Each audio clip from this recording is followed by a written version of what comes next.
cerita ini benar terjadi.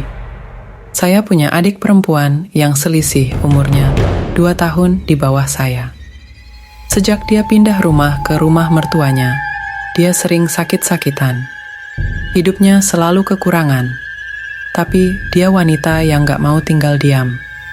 Dia mencari cara untuk mencukupi kebutuhan keluarganya dengan berjualan makanan di depan rumahnya. Alhamdulillah, dagangannya laris.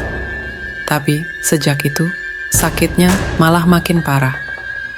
Dia sering mengeluarkan darah berwarna kehitaman dari kemaluannya seperti orang yang sedang haid, dan perutnya sering sakit. Dia berobat ke dokter dan dilakukan USG. Dokter bilang dia hamil. Dia sering cerita ke saya tentang penyakitnya. Tapi dia senang waktu tahu kalau ternyata dia hamil. Saya nggak percaya saat saya lihat foto USG-nya. Saya bilang ini aneh. Biasanya USG kandungan di awal kehamilan gambarnya bulat. Tapi ini seperti gunung kecil, hampir mirip segitiga. Saya anjurkan dia untuk beli test pack. Dia tes, hasilnya negatif. Coba sekali lagi, hasilnya sama, negatif juga. Sejak itu, dia mulai pergi berobat ke orang pintar. Seorang kakek.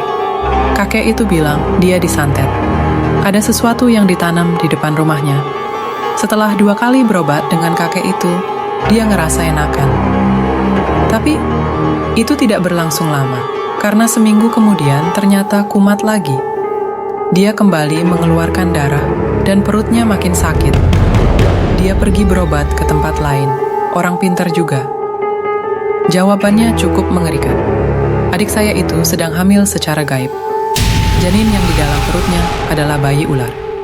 Ternyata, dia digauli setan yang berwajah menyerupai suaminya. Bahkan, setan itu merasuki suaminya saat menggauli adik saya.